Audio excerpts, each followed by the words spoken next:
The blizzard hit without mercy, and Maggie Rourke knew with absolute certainty that the man bleeding out beside her was going to die if she listened to him. "We go north," Jasper Brenner rasped through cracked lips, his broad hand pressed hard against the gash on his thigh where the ice-slicked rock had torn him open 3 hours ago. His voice carried authority even now, even half-frozen, even with his teeth chattering hard enough to crack enamel. "The canyon mouth is north. Every man in Colton County knows that." Maggie spread the oilskin map across her knees, sheltering it from the howling white with her body, her dark eyes tracing lines she had memorized so deeply they lived behind her eyelids. The canyon had changed. That was the secret the blizzard had not counted on her knowing.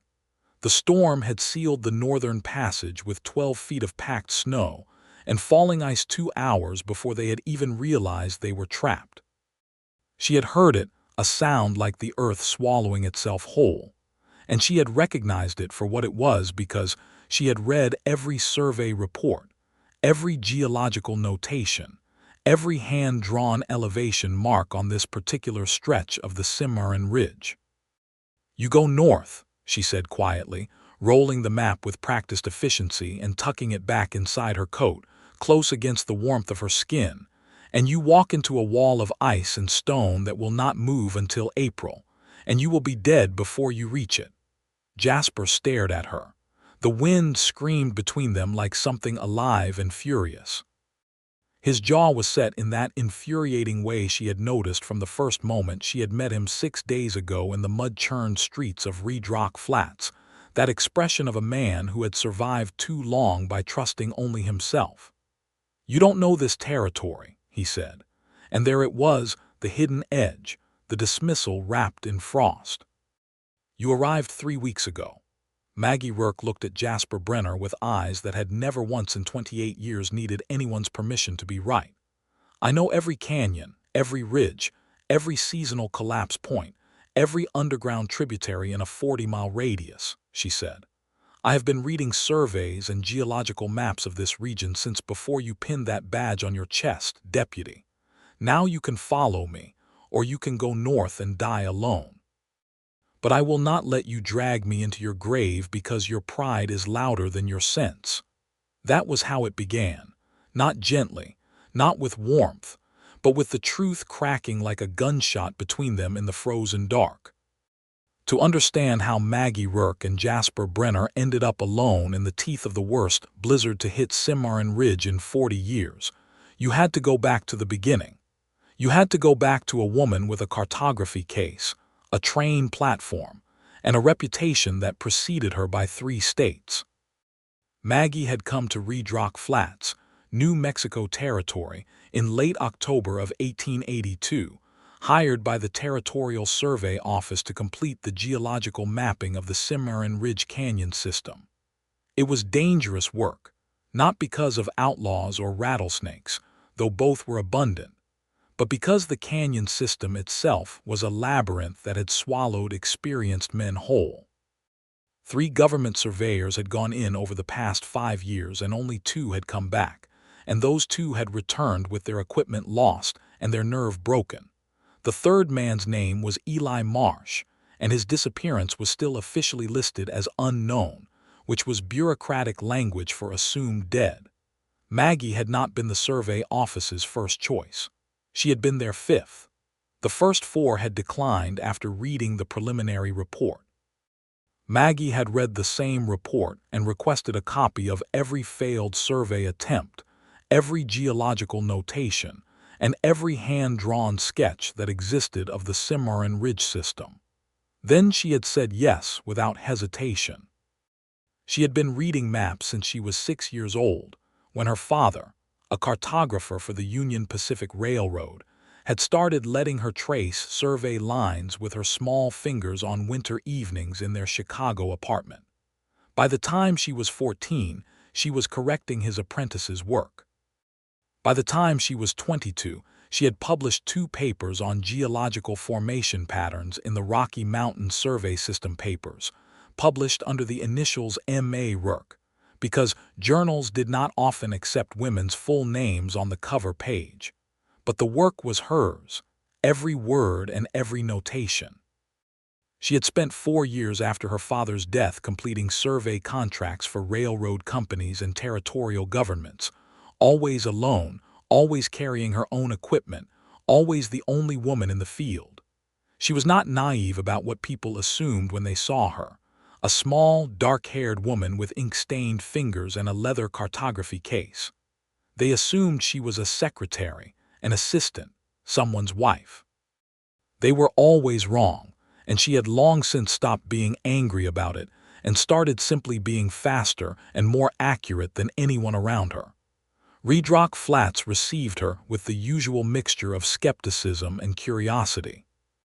The town itself was a rough-edged settlement of about 300 souls, miners, ranchers, a few merchants, and the apparatus of territorial law enforcement represented by Sheriff Dolan Hicks and his deputy, Jasper Brenner. The survey office had arranged for her to stay at Mrs. Abernathy's boarding house, the only establishment in town that could honestly be called respectable, and she had arrived on the afternoon stage with her cartography case, her field pack, and a trunk of survey equipment. Jasper Brenner had been leaning against the post outside the sheriff's office when the stage pulled in, and he had watched her climb down with the particular careful attention of a man whose job it was to watch things. She had felt his eyes but had not given him the satisfaction of acknowledging them. She had collected her trunk, tipped the driver herself, and walked into Mrs. Abernathy's without looking back. She had not expected to have anything to do with the deputy at all. That expectation was shattered on her third morning in Ridge Flats. She had been up before dawn, as was her habit, spreading her preliminary maps across the table in her boarding house room, and cross-referencing 3 separate geological surveys with her own notes from a brief initial reconnaissance of the canyon approaches. The survey office had sent word the evening before that her official fieldwork was to begin on November 1st, giving her 10 days to complete her preliminary analysis. She had planned her approach with the methodical precision that was her signature entry point at the southern canyon mouth, primary passage mapping first, secondary tributaries second, geological notation third. She had also noted, with the particular attention she gave to things that other surveyors had overlooked, that the late-season atmospheric conditions suggested a significant weather event within the next 3 to 4 weeks. She had been deep in her calculations when the knock came at her door. It was firm and impatient, and entirely without the delicacy that Mrs. Abernathy's other boarders employed. She opened the door and found Jasper Brenner filling the frame. He was taller than she had estimated from across the street, which was irritating because she prided herself on accurate estimation. He was somewhere around 6 feet 2, broad through the shoulders, with the kind of physical presence that came not from vanity but from years of outdoor labor. His face was weathered and angular, with dark brown eyes that moved with the same quick assessment she had noted on the stage platform. He had a deputy's badge on his chest and a Colt single-action army on his hip, and he looked at her spread maps with an expression that was not quite dismissal, but was not yet respect either. "Miss Rourke," he said, not a question. "Deputy," she said, "I would offer you a seat, but I don't have one available that isn't covered in survey materials. What do you need?" He looked at her steadily. "I need to tell you that you cannot go into the Cimarron Ridge Canyon system alone." Maggie felt the familiar heat of that particular conversation move through her chest. She had it at least twice per contract. "The survey office has authorized my solo fieldwork. The survey office is in Santa Fe," Jasper said. "They don't have jurisdiction over territorial safety ordinances. I do. And the ordinance says no single individual enters the Cimarron system without an escort who knows the territory." Maggie crossed her arms. "Show me the ordinance." He handed her a folded paper. She read it. It was real. It had been issued after the disappearance of Eli Marsh, the third surveyor, 3 years ago. It required all individuals entering the canyon system to be accompanied by a certified territorial guide or a law enforcement escort.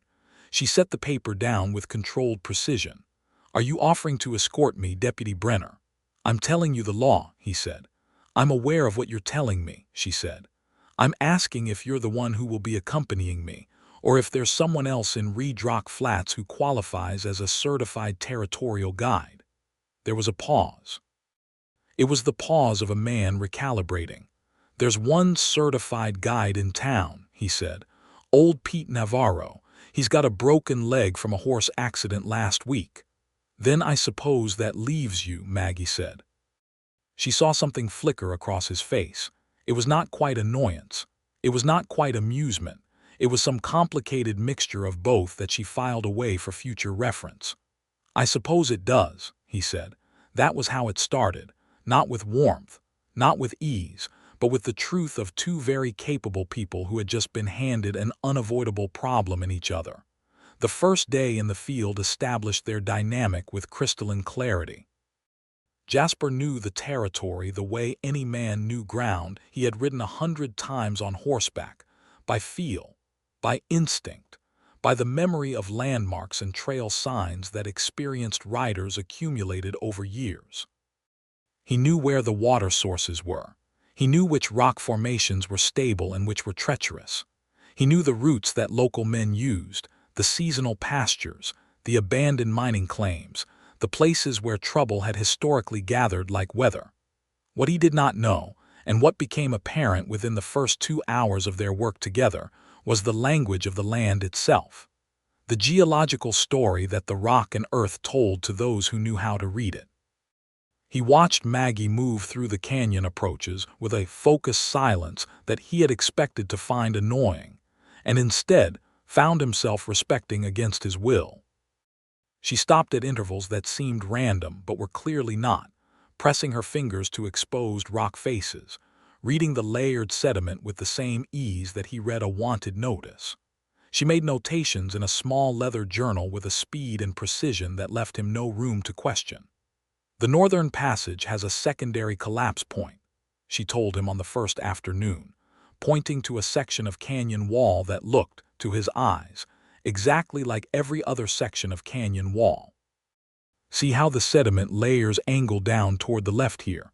That's a subsurface fault line. It's been stable for decades, but the freezing and thawing cycles over the past few years have been working on it.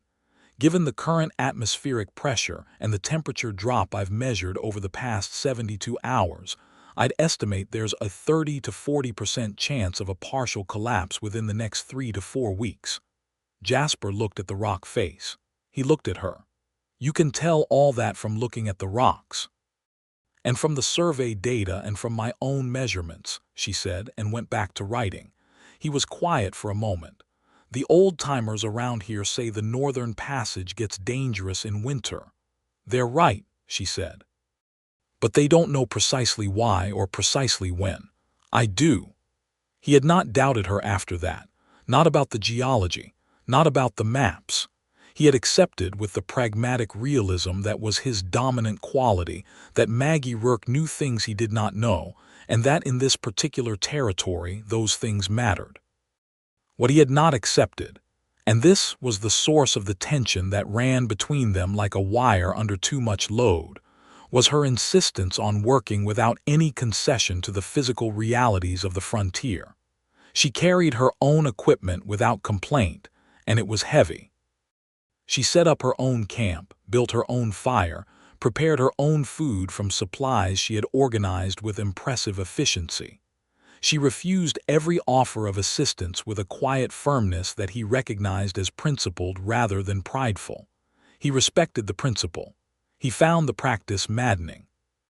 On the third day, she slipped on an ice-glazed rock face during a descent and caught herself with one hand, her cartography case swinging hard against her back, her jaw set in a line that said she had not made a sound and was not going to. He had been 6 feet away and had moved without thinking, his hand going to her arm, steadying her before she had time to object. She had looked at his hand on her arm, then looked at him. "I had it," she said. "I know," he said, and let go. There had been a silence then that was different from the working silences they had established, warmer, more complicated. "Thank you," she said after a moment, and the words cost her something. Not because she was ungrateful, he realized, but because she had spent so long in situations where gratitude had been used against her, turned into evidence that she needed help, needed management, needed to step aside and let the men handle it. Thank you in her world was a sentence that had been weaponized, and she handed it to him carefully. He nodded, equally careful. Terrain's slicker than it looks, he said. I've nearly gone down twice this morning myself. She glanced at him. Something softened very slightly at the corners of her eyes. I know, she said. I watched you catch yourself on the eastern approach. He felt, absurdly, his ears get warm. She had noticed that and she had said nothing. They made camp that evening in a sheltered alcove at the base of the canyon's primary wall, and for the first time since they had left Ridge Rock Flats, they sat across from a shared fire and talked about something other than geology. He asked her about Chicago. She told him about her father, the cartographer, with a restraint that told him the loss was still sharp even though it had been 5 years. He told her about his own father, a cattleman in Texas, who had died of a fever when Jasper was 19, leaving him the choice between inheriting a struggling ranch and doing something that felt more like himself. He had drifted north and west, done trail work, done some time as a ranger in Texas before a disagreement with his commanding officer over the treatment of a Comanche family had ended that particular chapter. He had come to Ridge Rock Flats 4 years ago and found that Sheriff Hicks ran a department with something close to actual fairness, which was rare enough to be worth staying for. Maggie listened with the same focused attention she gave to geological surveys, which was to say she listened completely. He had the odd sensation of being genuinely heard, which was not something he was accustomed to from strangers. Why did you argue with your commanding officer? She asked. Because what he was doing was wrong, he said. She looked at him across the fire, just like that, just like that. She was quiet for a moment. Most men I've encountered choose the easier answer to that kind of question. They tell themselves it's complicated or that it's not their business. I know, he said. I've met those men. So have I, she said, and the weight of that 2-syllable sentence carried a history he did not push her to share. Not yet. The next 2 days deepened the work and deepened something else, though neither of them named it yet. They moved through the canyon system with an efficiency that surprised both of them. His knowledge of the terrain's practical reality, combining with her understanding of its deeper structure, in a way that accelerated her survey work significantly. She began to share her calculations with him more openly, not because she needed his approval, but because explaining her reasoning out loud sharpened it, and he asked the right questions. He had a natural intelligence that had never had the opportunity to engage with this kind of systematic thinking, and she watched him absorb her explanations and apply them with a speed that impressed her more than she was ready to admit. On the 5th day, she showed him how to read the elevation lines on a topographic map, tracing them with her finger, explaining how the spacing indicated grade, how the closed loops indicated peaks or depressions, how the color gradations told the story of geological age. He bent close over the map, his shoulder warm against hers in the cold air, and she was acutely conscious of how near he was and made a very deliberate decision to continue the explanation without acknowledging it. So this line here, he said, his finger coming close to but not touching the map, respectful of the paper's delicacy without her having to say anything. This tight cluster, that's the steep drop on the eastern wall we came down yesterday. Exactly, she said. He straightened and looked at the actual wall in question, then back at the map, and something shifted in his expression. It was the shift she recognized from the few rare individuals she had taught, the moment when the abstraction and the reality clicked together and became one thing, the map reader's illumination. You can see the whole canyon before you walk into it, he said slowly. With enough information, yes, she said. That's the point. He turned and looked at her with those dark eyes, and the thing in his expression was not the careful respect he had been offering since the first day. It was something rawer and more genuine. This is why the other surveyors got lost, he said.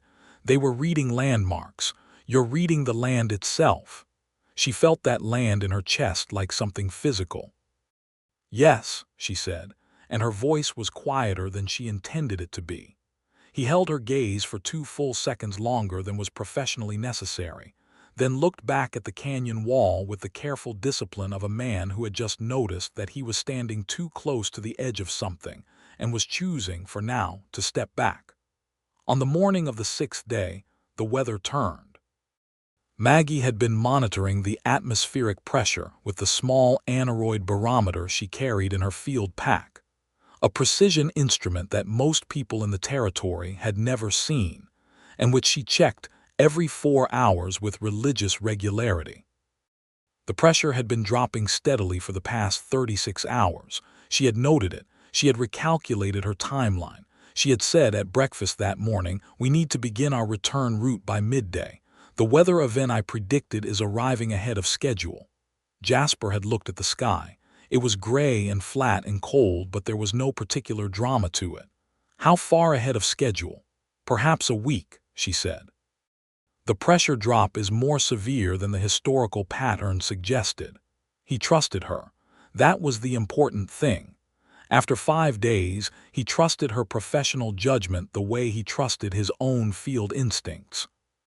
He did not argue or suggest that maybe the sky would clear. He began breaking camp, but the canyon had its own agenda. They were 2 hours into their return route, heading south and west toward the canyon mouth, following the path they had established on entry when they heard it. A sound that Maggie recognized immediately from her geological notes and which hit her with the force of ice water. A deep, grinding, concussive rumble from the direction of the northern passage, followed by silence, followed by the snow. The blizzard arrived not as a gradual thing but as a wall, a moving white catastrophe that dropped visibility to 15 feet in under 10 minutes and transformed the familiar canyon walls into formless shapes in a howling void. They pressed back against the eastern canyon wall, Jasper's body instinctively between her and the worst of the wind, though she had not asked for this, and was simultaneously grateful and irritated by it. "The northern collapse," she said, her voice tight with controlled urgency. "I was wrong about the timeline by significantly more than I calculated. That was the fault line I showed you on day 1. You said 30 to 40% chance," he said. "I underestimated it," she said, and the admission cost her something because she almost never underestimated things, and because this particular underestimation had just sealed their primary exit route. "The temperature dropped faster than the historical data supported. I should have weighted that variable more heavily." He put his hand briefly on her arm. "You got us moving this morning," he said. "That was enough. There was no time for more than that." The blizzard was intensifying, the temperature dropping with a speed that was genuinely dangerous, and they needed shelter before hypothermia became an active threat. That was when Maggie pulled out the map. She already knew what it would show her. She had memorized this section of the canyon system over 5 days of careful study. She knew there was a secondary passage, not the northern route that every local man used, not the southern route that was now dangerously obscured by driving snow, but a third way. A western passage that wound through a narrow tributary canyon and emerged through a natural rock arch onto the high plateau above the canyon system, where the settlement of Millhaven sat 12 miles out. The secondary passage was not on any official map. It existed on one document, a hand-drawn survey sketch made by a Spanish land-grant surveyor in 1847, which Maggie had obtained from the Santa Fe archive during her research phase, and which she had cross-referenced obsessively with the geological data, because the passage went through the area of the subsurface fault system she had identified. The passage was narrow. It was technically traversable, and it ran directly adjacent to the weakened fault line she had been studying for 5 days. That was the trap. That was the terrible forced choice embedded in the geography. The northern route was sealed. The southern route was accessible in theory, but required crossing open, exposed terrain in zero visibility conditions for a distance that would almost certainly result in fatal exposure before they reached shelter. The western passage was navigable, but ran a significant risk of secondary collapse from the same fault system that had just closed the north. And Jasper had just cut his thigh open on a rock face during the initial chaos of the storm's arrival, when he had moved to shield her from a falling fragment of ice-crusted stone and slipped on the wet rock. He was mobile, but he was bleeding, and cold slowed coagulation, and they both knew that a wound that was manageable in summer became life-threatening in a blizzard. This was the moment she had spoken of, outside the cave mouth where they had taken initial shelter. This was the moment he had insisted north was the answer, and she had told him with complete calm certainty that north was a wall of ice and death.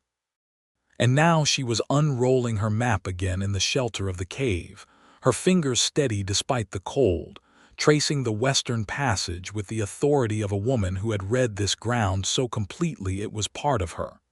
Jasper watched her. He had stopped arguing. She had recognized the moment his practical intelligence overcame his instinct to trust what he knew over what she knew, and that moment had cost him something real. She could see it in the set of his jaw, the particular stillness of a proud man overriding his pride in favor of survival. It was a more courageous act than most people would recognize it as. "The Western Passage," she said, her finger on the map. "It's not on any official chart. It exists on a private survey from 1847 that I have here. It's narrow in places single file, and it runs approximately 3 miles before it opens onto the plateau." "And the fault line," he said, because he had listened, because he had learned. She met his eyes. He deserved the truth. Adjacent to the passage for approximately half a mile, the collapse that sealed the north may have relieved some pressure on the fault system, or it may have shifted stress to adjacent sections. "What's your reading?" She had been calculating, running the numbers through everything she knew about the fault system's behavior, the pressure drop, the temperature, the character of the collapse sound she had heard. 70% chance of safe passage, she said. 30% chance of secondary collapse, probably minor, but in that narrow space, minor could be fatal. He looked at her for a long moment. The wind screamed outside the cave mouth. He was pressing his hand against his thigh. "What does your gut say?" It was such an unexpected question from him. She had not expected him to ask about her gut. She had expected him to argue about the numbers. "My gut says the collapse relieved the primary pressure point," she said slowly. "My gut says the Western Passage holds." He nodded once. "Then we go west," he said. They prepared with the efficiency of people who had spent 5 days working together and had developed a wordless competence between them. Jasper bound his thigh wound with strips cut from his shirt. She helped without ceremony, her fingers quick and sure, and neither of them spoke about the intimacy of the action. She secured the map inside her coat close to her body. She distributed their remaining supplies with precise logic, discarding anything that was not essential to survival and shelter. 6 hours, she told him. "If we move at a sustainable pace, we reach Millhaven in 6 hours. And if your fault line doesn't cooperate," he said. "Then we improvise," she said. "But I don't plan to need to." He looked at her with something that had grown beyond respect over the past 5 days, and was now something he had not quite named to himself yet. Something that had to do with the way she moved through difficult situations without losing herself in them. The way she absorbed failure, the underestimated timeline, the miscalculated weather, without collapsing into it and without defending herself from it. She simply took the new information and recalculated. He had never met a person who corrected course with so little ego involved, and he had been in law enforcement for 8 years, where ego was the primary obstacle to almost every problem. They entered the Western Passage as the blizzard reached its full fury. The passage was everything her map said. It was narrow, winding. The walls close enough in some sections that his shoulders nearly brushed both sides simultaneously. She led, the map consulted at intervals, though she barely needed it by now, the route living in her memory as clearly as it lived on the oilskin. He followed, close enough to catch her if the footing betrayed her, far enough back to give her the space to work. The first mile passed without incident. The walls muffled the worst of the wind, and the passage temperature was measurably warmer than the exposed canyon floor, which Maggie had predicted based on the rock's thermal properties. She said so briefly, and heard him make a sound that was somewhere between acknowledgement and awe. "You predicted the temperature too," he said. "Rock retains heat differently than open air," she said. "The canyon walls have been absorbing days of above-freezing temperatures. They'll radiate some of that back, not enough to be comfortable but enough to keep us alive." He was quiet for a moment, and then, "Maggie." It was the first time he had used her name, not Miss Rourke, her name. In this narrow passage, in the howling dark, her name and his voice did something to her chest that she was not prepared for. "Yes," she said, keeping her voice even. "When this is over," he said, "I want to buy you a meal. A real one, at Harrington's, where the food is edible and there's a stove that actually works." She nearly smiled. She kept walking. "You're asking me to dinner in the middle of a blizzard. Seems like as good a time as any," he said. "Your captive audience." She did smile then, and was glad he could not see it in the dark. "Let's survive first," she said. "Fair enough," he said. They reached the section she had been dreading, the half-mile adjacent to the fault zone. 40 minutes into the passage, she slowed her pace. She put her hand to the wall at intervals, reading the rock with her fingertips. She could feel the cold transmitted through her gloves, and pressed her bare palm flat against the surface at 3 separate points, reading the subtle textures of a system that had recently released enormous pressure. Jasper waited each time without question or hurry. He had learned to read her pauses. At the second checkpoint, she frowned. There was a vibration in the rock that was almost imperceptible, not a tremor, not a movement, but a resonance, the geological equivalent of the ring that a struck bell carries long after the hammer has lifted. The fault system was settling, still adjusting to the redistribution of stress from the northern collapse. How bad? Jasper asked quietly, and she realized he had seen her frown even in the low light. "Settling," she said. "Not collapsing, but we need to move through this section faster than we've been moving." "I can do faster," he said. "Can you?" She looked at him. "Try to keep up," she said. She moved. She moved through the fault-adjacent section with a speed that surprised her too, not reckless speed, but the kind of quick, precise movement that came from complete knowledge of the terrain, combined with the body's understanding of when it needed to stop thinking and simply act.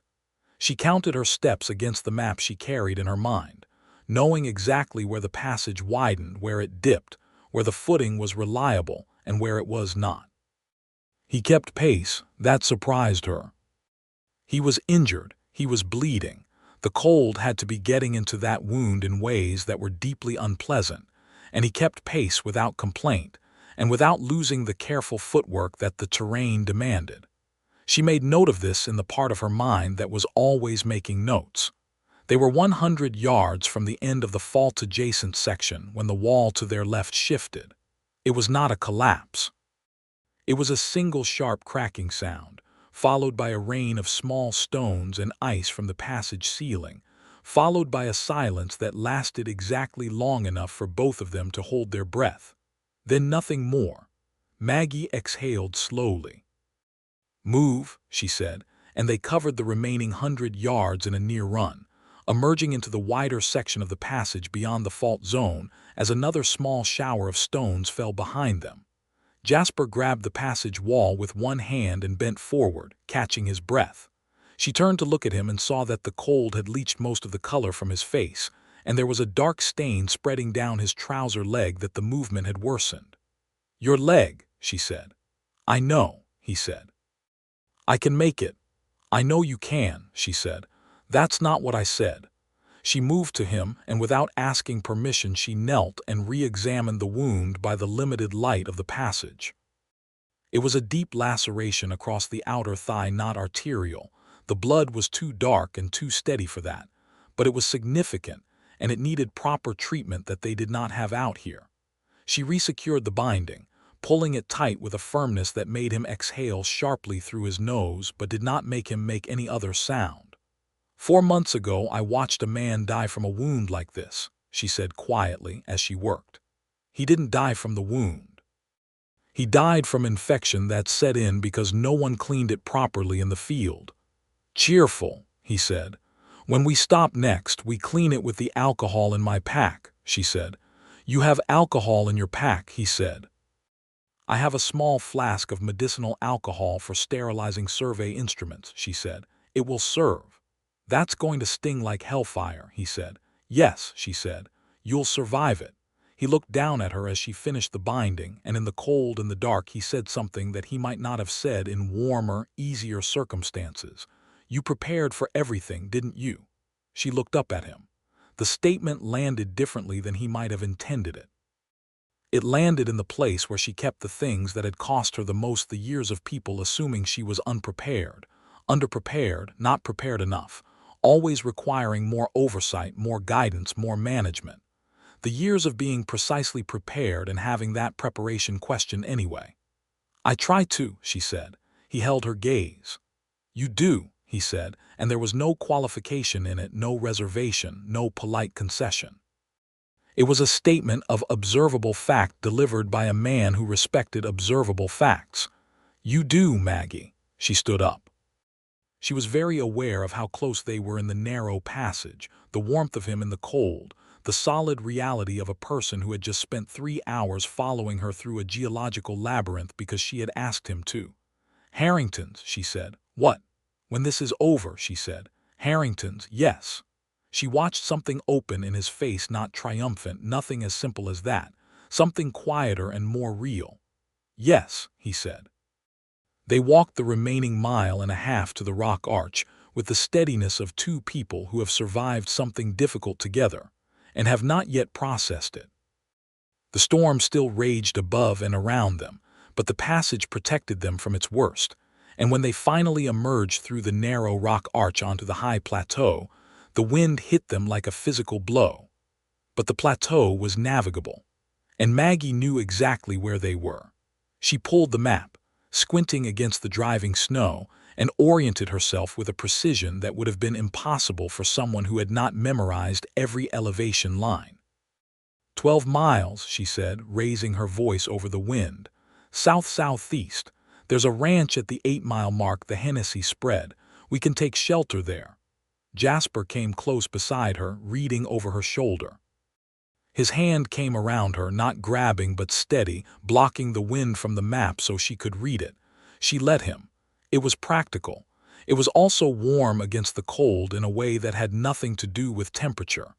Lead on, he said. They reached the Hennessy ranch in 4 hours. Maggie had recalculated twice during the crossing, adjusting their bearing against the wind pattern she observed and the land shapes she read through the storm. And when the ranch lights appeared in the white dark exactly where she had said they would be, she heard Jasper make a sound beside her that was low and rough and entirely involuntary. She turned to look at him. Even in the blowing snow, she could see the expression on his face. He was looking at her like she had performed a miracle, like he had watched her reach into the chaos of the blizzard and pull their location out of it with her bare hands, like he was seeing something for the first time that had been in front of him for 6 days and which he was only now capable of looking at directly. It was the moment. The one she recognized when it happened, not because she had experienced it often, but because it was so distinctive, the moment when a person stopped processing her as an abstract category and started seeing her as the specific person she actually was. She opened her mouth to say something practical about the ranch lights. He stepped forward and took her face in both his hands, his gloves rough against her cold cheeks, and looked at her with an intensity that erased every practical thing she might have said. Maggie Rourke, he said, and his voice was wrecked with cold and exhaustion and something that was neither of those things. You are the most remarkable woman I have ever met in my life. The wind screamed between them. The snow flew horizontal and vicious. And Maggie Rourke, who had survived blizzards and dismissals and geological fault lines and the particular trap of being always capable in a world that preferred her helpless, looked at Jasper Brenner and said, I know. Now let's get inside before we freeze to death. He laughed. It was a real laugh, surprised out of him, and she felt it in her chest like the first warm thing in hours. They made the ranch. Tom Hennessy, a weathered rancher of about 50 who had clearly survived enough blizzards to take two frozen strangers appearing at his door entirely in stride, let them in with the wordless practicality of a frontier man and his wife, Clara, who took one look at Jasper's leg and began organizing hot water and clean cloth with the efficiency of a woman who had been the sole medical authority on a remote ranch for 20 years. Maggie submitted to hot coffee and a blanket and a seat near the stove while Clara tended to Jasper's wound with the competence that Maggie had recognized would be here. She had read the Hennessy property in the survey records and noted its long establishment, which meant experienced hands. She watched Jasper's face while Clara cleaned the wound with carbolic solution, and he was admirably controlled about the pain, his jaw set and his eyes steady, and he met Maggie's eyes across the warm kitchen with a look that was exhausted and grateful, and something more private than either of those things. They stayed 2 nights at the Hennessy Ranch, waiting for the blizzard to exhaust itself. Tom Hennessy sent a hand to Millhaven on the first morning to send word to Sheriff Hicks in Ridge Rock Flats that Deputy Brenner and the surveyor woman were safe, which Maggie appreciated because it meant that the search party that would otherwise have been organized would not endanger additional lives for their sake. The 2 days at the ranch were a different kind of time, quieter, warmer. The storm pressed its white fury against the windows, and inside the kitchen and the small guest room that Clara had organized for Maggie, there was the particular suspended quality of a place cut off from the rest of the world. Jasper's leg kept him off his feet for much of the first day, and Maggie spent the morning organizing her survey notes, which were miraculously complete despite everything, and the afternoon sitting across from him at the kitchen table, while Tom Hennessy demonstrated to Jasper how he had engineered the ranch's water system, and Clara taught Maggie her method for treating the kind of bitter cold that got into hands and feet. They talked. Not the way they had talked in 5 days of field work, with purpose and efficiency. They talked the way people talk when they have survived something together and are now sitting still long enough to find out who the other person actually is. He told her about the Comanche family. He told it plainly, without making himself the hero. He had objected to an illegal search and seizure carried out against a family who had done nothing wrong except exist in a territory that did not want them, and his commanding officer had told him to either participate or leave. He had left. He was not proud of the fact that he had left rather than done something more effective to stop it, and the weight of that admission was evident in the way he held it. She told him about the papers she had published under her initials. She told it with the same plainness, not performing bitterness, not minimizing it. She had done it because the alternative was not publishing at all, and she would not let the quality of her work be silenced because of the name attached to it. But she had told her father before he died that she had done it, and he had been quietly furious on her behalf, and that quiet fury had meant more to her than almost anything else in her life. Jasper listened to this. He was still for a moment. Your work was good enough to publish. My work was excellent, she said, without apology. Then it should have your full name on it, he said. She looked at him. Yes, she said, it should. When you write your Cimarron Ridge report, he said, put your full name on it. I was planning to, she said. Good, he said. On the second evening, when Tom and Clara had gone to bed early and the kitchen held only the fire's warmth and the storm's diminishing sound, Maggie was reviewing her completed survey notes at the table when Jasper came and sat across from her. He had been walking better since morning, Clara's treatment and the enforced rest having done their work. He did not speak for a moment. He watched her work, and she let him, and the quality of his watching was different from the critical or dismissive observation she was accustomed to. It was the watching of someone who found what they were looking at genuinely interesting. Can I ask you something? He said. She looked up. Yes. Why this? He said. The survey office pays modest money. The work is dangerous. People treat you with. He stopped. With skepticism, she supplied. With worse than skepticism sometimes, I'd imagine, he said. So why this? She looked at him for a moment, then looked at her notes. Because the land tells the truth, she said slowly. It doesn't care who I am or who my father was or whether my name is on the paper. It doesn't lie. It doesn't condescend. It simply is what it is, and if I read it correctly, it tells me everything I need to know. It's the clearest thing in the world. She paused. Also, she said, I'm very good at it. His mouth curved. You are, he said. You are the best I've ever seen, and I think you might be the best there is. The fire cracked. The storm outside had dropped to a low murmur. Jasper, she said, and his name in her mouth felt like something she had been waiting to say. Thank you for trusting me in the canyon when it mattered. He held her gaze across the table. You earned it, he said, every bit of it. You had earned it by the first morning. She was quiet. Then most men would not have followed me. Most men are fools, he said simply. She laughed.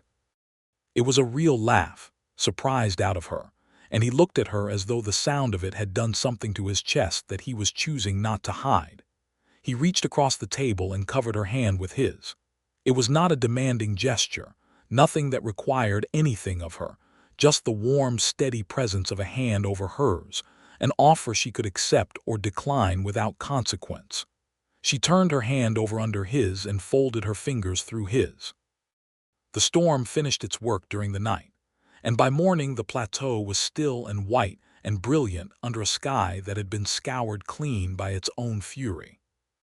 Tom Hennessy's hand returned from Millhaven with a horse and news that the road to Ridge Rock Flats was passable, and that Sheriff Hicks had ridden out to the canyon approaches with 3 men to look for them before the storm had made that impossible, and had then retreated to town to wait for word.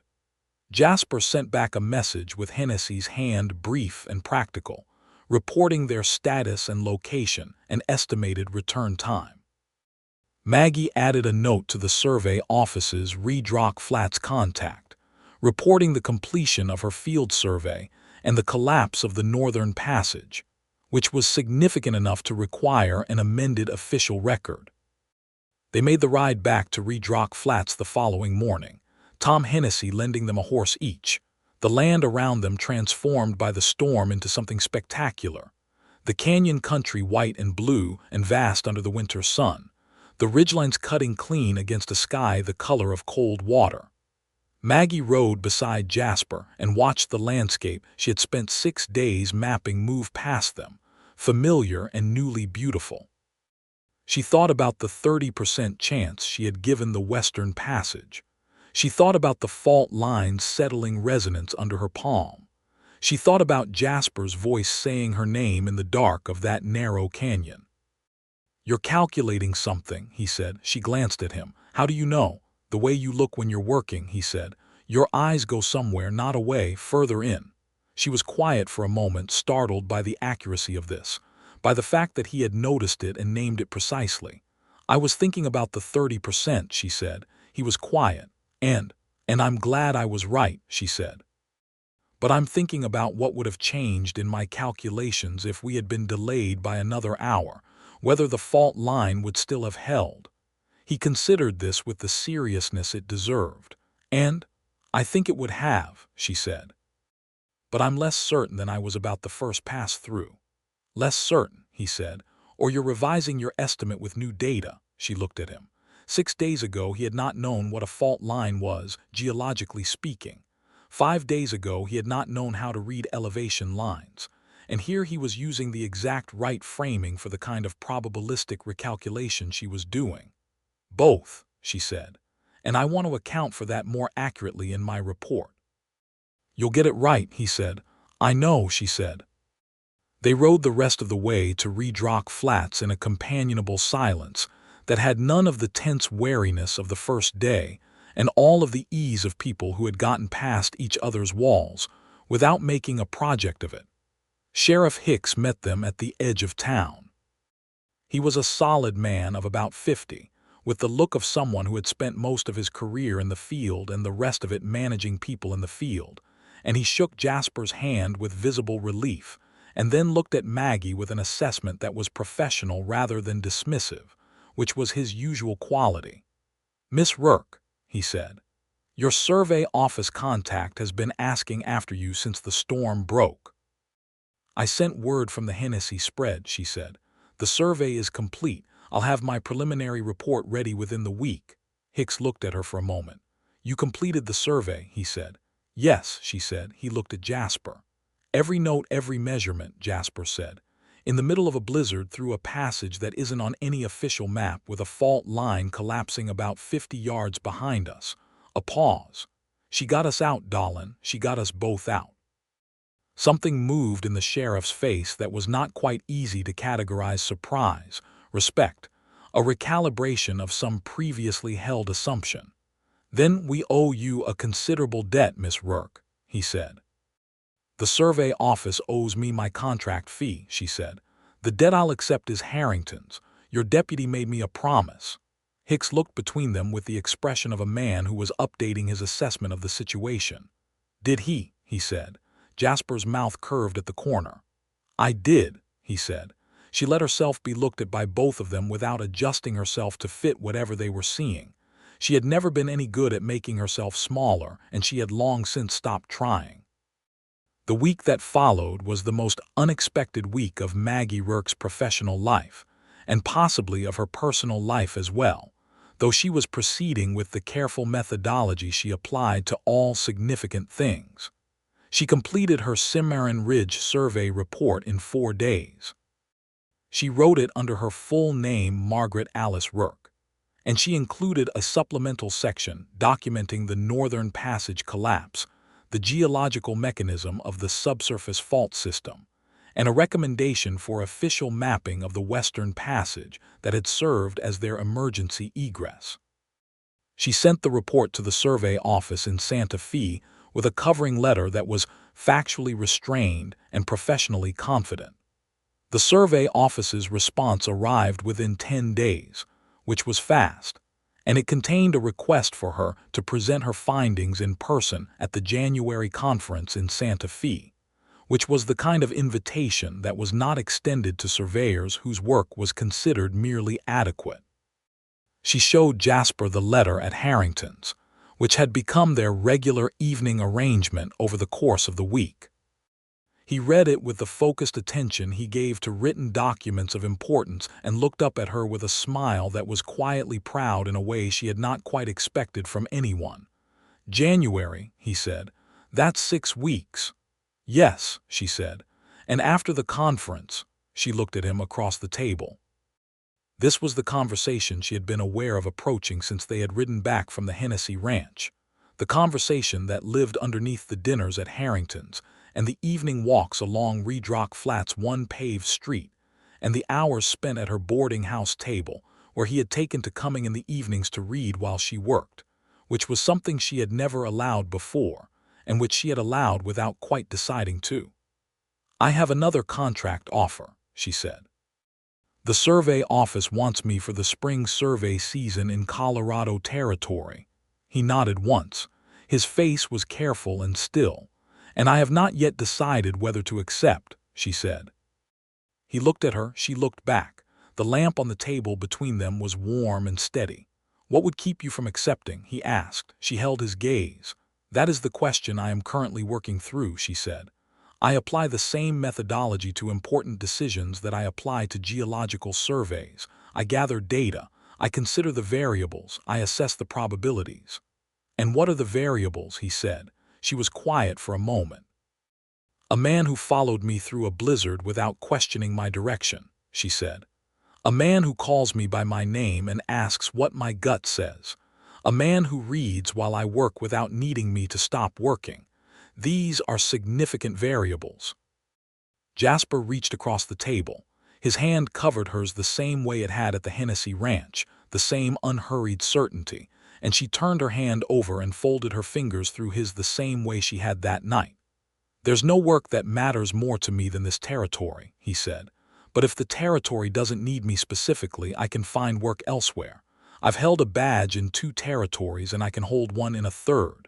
She looked at him for a long time. You would move. For you, yes, he said. Not because you need me to, because I would rather be wherever you are than anywhere you are not.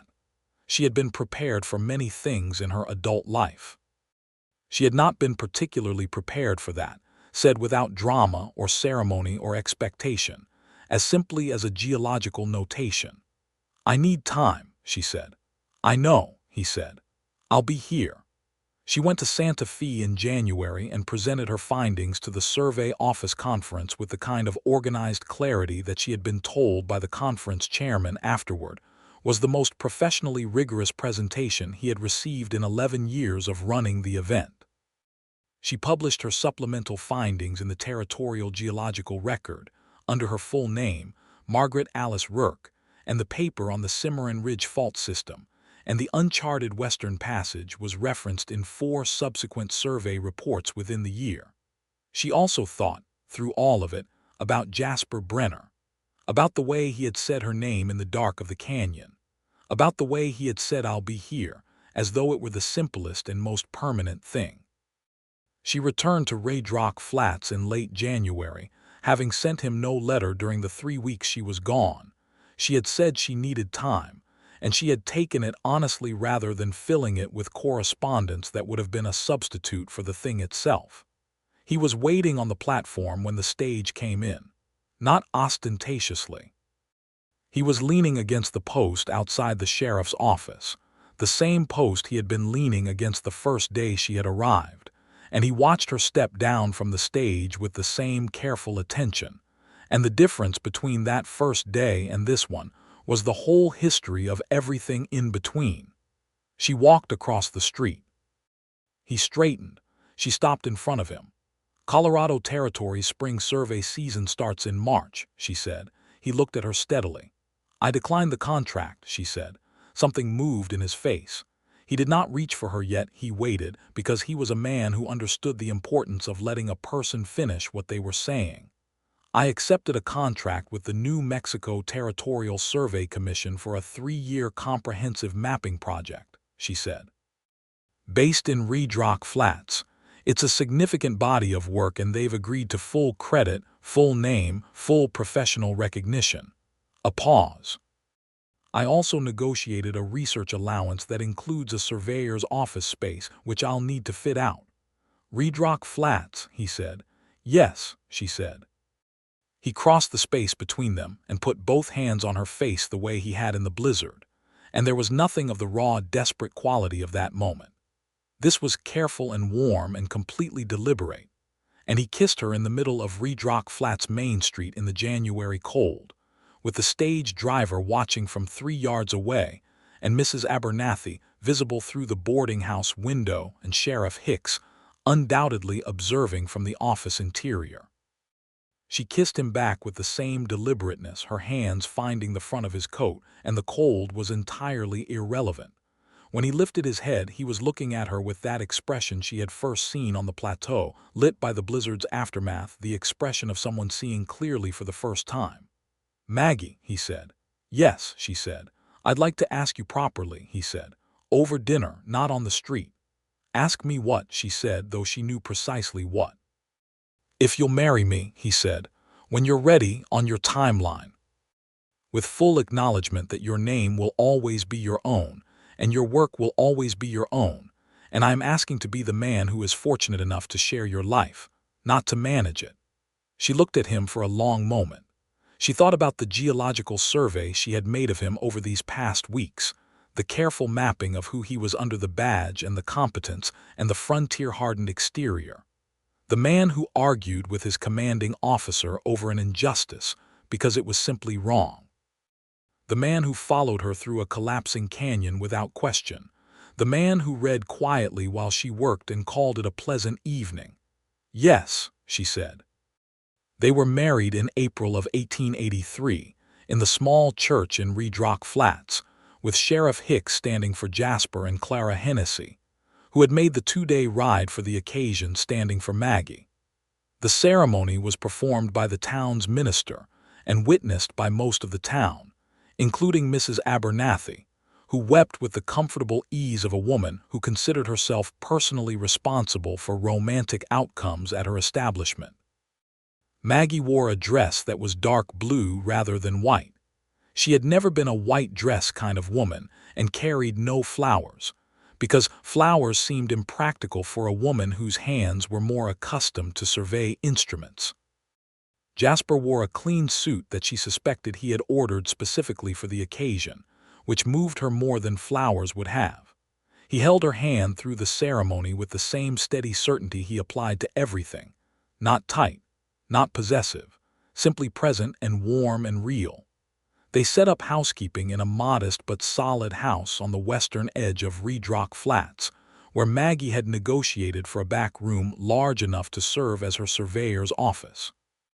She lined the walls with shelves for her maps and survey reports, installed a proper drafting table, and organized her instruments with the precise logic that was her signature.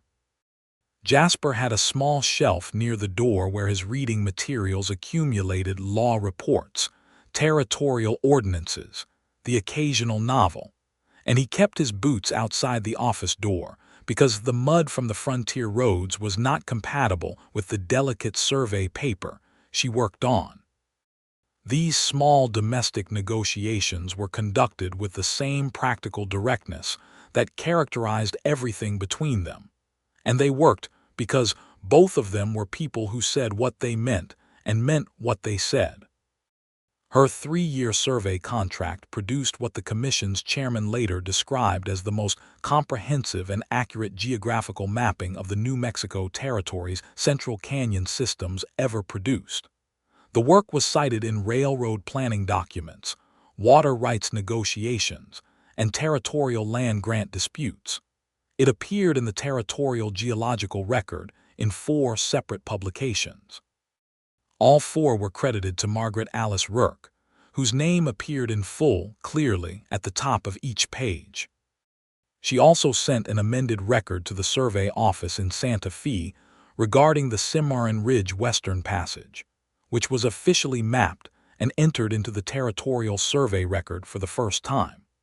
The notation included a geological assessment of the fault system and a stability analysis based on her post-collapse observations, which indicated that the Western Passage was structurally sound and could support regular use with appropriate seasonal monitoring. The Northern Passage was reopened in the spring of 1883, cleared by a team of county workers with equipment that Maggie had specified in a technical report to the county commission, because she had mapped the blockage extent and composition from the sound of the collapse and the fault system data, and her specifications turned out to be almost precisely correct. Jasper continued his work as deputy sheriff, and then, when Sheriff Hicks retired in 1885, he ran for the sheriff's position and won with the support of a county that had come to know him as a man who enforced the law with the same principled directness that had gotten him dismissed from the Rangers years earlier. He handled the job with the same quality: fair, firm, and unwilling to bend on questions of basic justice, which was a rarer quality in territorial law enforcement than it should have been. He and Maggie built a partnership that was visible to Redrock Flats in the way that all genuine partnerships are visible not through grand gestures, but through the small continuous evidence of 2 people who have organized their lives around each other's actual nature. She brought him survey reports on areas where he had concerns about land disputes or boundary conflicts, reading the geography with a precision that often resolved questions before they became legal problems. He brought her concerns about conditions in the territory that affected her survey work: road conditions, seasonal hazards, political shifts in the commission, with the same practical sharing of information. They were both, in the observation of the people around them, happier than either had been before. This was not a dramatic happiness, not the kind that announced itself. It was the kind that showed in small things. The way he looked at her when she was absorbed in her work, with that expression that had first appeared on the plateau. The way she referenced him in conversation, not as an authority or a protector, but as a person whose judgment she valued. The way they disagreed, which was openly and directly, and without the kind of damage that disagreement causes between people who have not established enough trust to survive it. In the autumn of 1884, their son was born. They named him Henry, after Maggie's father, whose full name had been Henry Albert Rourke, and whose cartographer's blood seemed to have transferred with remarkable accuracy. Henry Brenner arrived in the world with the same focused, watchful quality that his mother applied to survey work, and by the time he could walk, he was following her around the house, touching things with exploratory intensity that left her genuinely charmed. Jasper was a devoted father with the same characteristic directness he brought to everything present, engaged, genuinely interested in the small person his son was becoming, without sentimentalizing it into something Henry was not. He taught him to sit a horse at 4 years old and taught him to read trail signs at 6, but it was Maggie who sat with him in the evenings over maps and explained how the lines told stories, and Henry absorbed this with the pure receptive joy of a child learning the language of something that would become part of how he saw the world. In 1886, they had a daughter.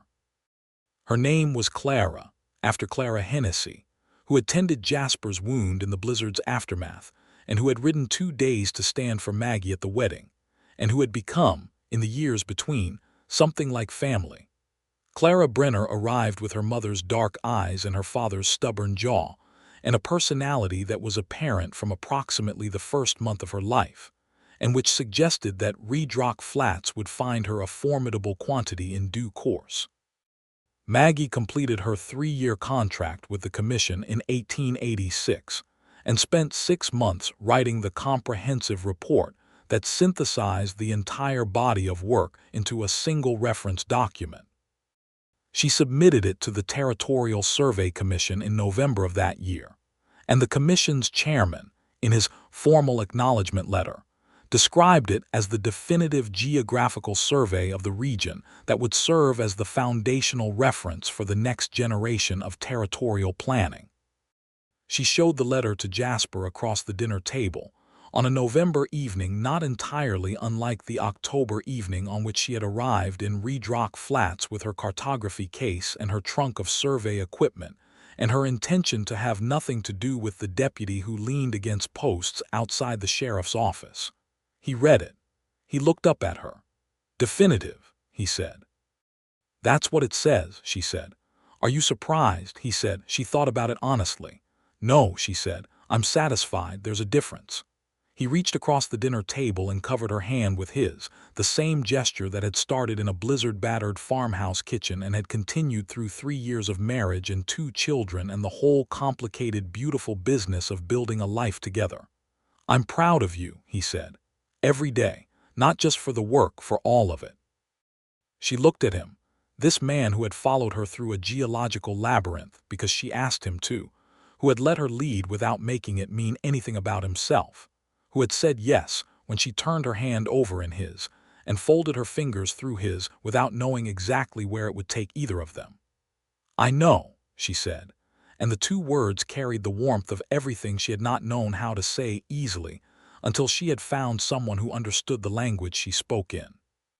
Henry appeared at the kitchen doorway in his nightclothes, which indicated that he had either heard interesting sounds or was simply unwilling to miss anything, a quality he shared with both his parents.